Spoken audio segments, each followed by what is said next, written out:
Jannik Sinner beats Navone 3-4 in his comeback to the professional tour at the Masters 1000 in Rome. And I was very surprised how well Jannik played in that first set. Navone is a very tough opponent, especially on clay. And I'm going to talk about this match in more detail, but I want to point out a general thing that I'm noticing when some players face off against Jannik Sinner. So Jannik Sinner is the most offensive player on tour, while at the same time being the most consistent player on tour. So his strokes are very heavy, both the forehand and the backhand. They're extremely precise, and he doesn't miss that much. So what naturally happens with some players is that their regular game is not going to be enough to challenge Jannik. They're going to get blown off the court. So they have to ramp up the speed on their shots. They have to get out of their comfort zone. This was certainly the case for Navone, who was hitting the ball even faster than Sinner in this match at some portions. But I want to remind you of some of the matches that Djokovic has played against Sinner in 2024.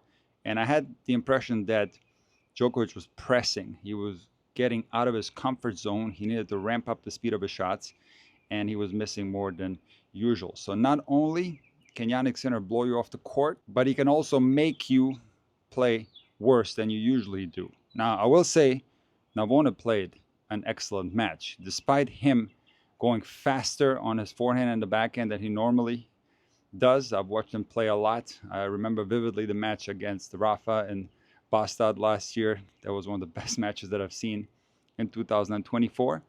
And I don't remember Navone playing this fast. And despite him playing very aggressive, he wasn't missing that much. But Jannik Sinner in that first set was so rock solid. I was surprised because I thought that he might come out rusty and maybe lose a serve very early in the match.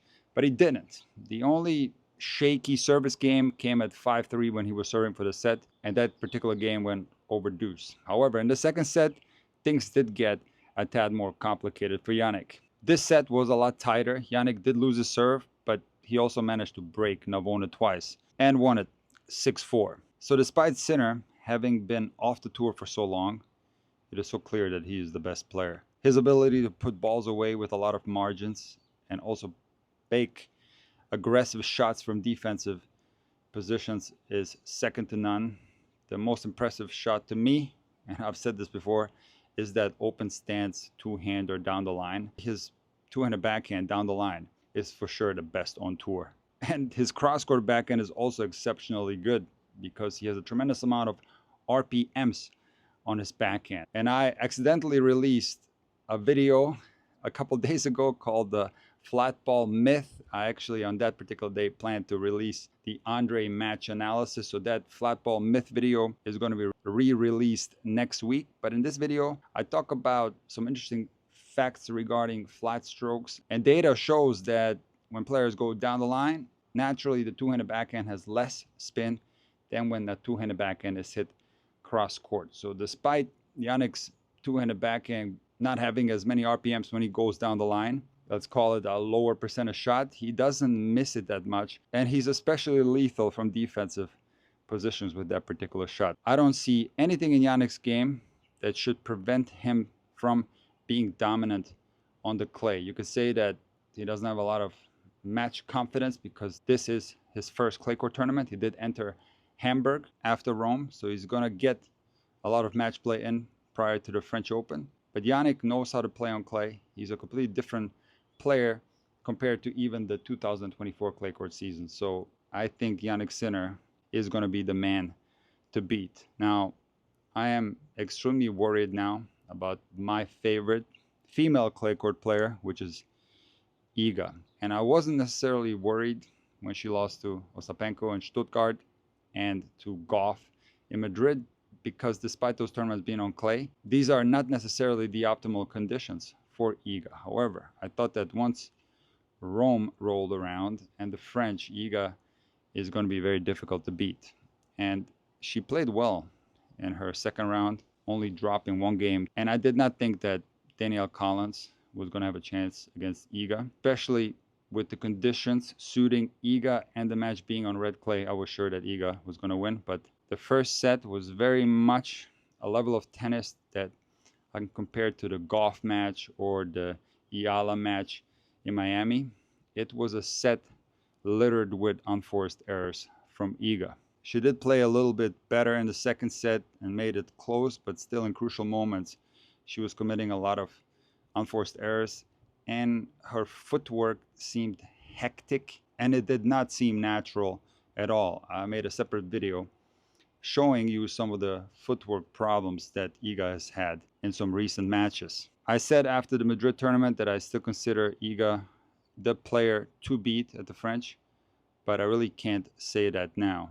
I think this is a very dangerous situation for Iga, one that she needs to come out of as soon as possible, because as this slump continues, she's gonna deplete her confidence and it's gonna be tougher to make a comeback to the top of the rankings. So I know that Iga had difficulties last year with a busy schedule and she thought that there were too many tournaments. So I think she can take this opportunity, have this break between now and the French to really work on her game. I think that this problem is mostly a mental one, because when I look at some of the Iga results from this year, she is still winning matches very comfortably. She wins a lot of matches 0-1, 1-1, 2-0, very easy scorelines. And even the first match in Rome was 0-1.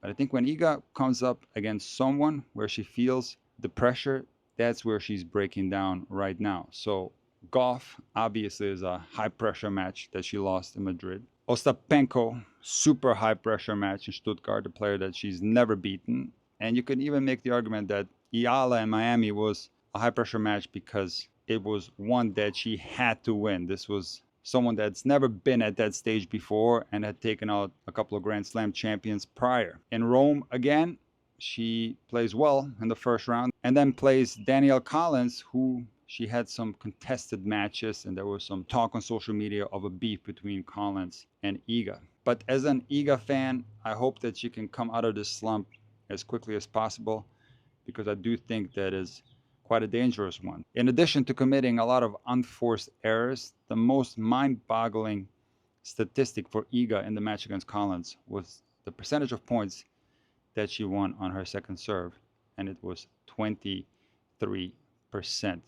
This is a statistic that can be improved. While it is absolutely true that most of Iga's issues are mental ones, I do think the serve is a technical issue, and I wish that Iga would go back to her old service motion, which was a lot more fluid and more natural. But I want to end this video with giving credit to Danielle Collins as well. She's had a rough time after winning Miami and Charleston back-to-back. She couldn't find that level of tennis for a while, and this match today against Iga was one of the best matches that I've seen from Collins in a long time. And she is a fun player to watch, a very aggressive baseliner. And despite Iga's serve problems being responsible for that low statistic on her serve, it also had to do with Collins being an exceptional returner. So I'm excited to see how Collins is going to do in this tournament.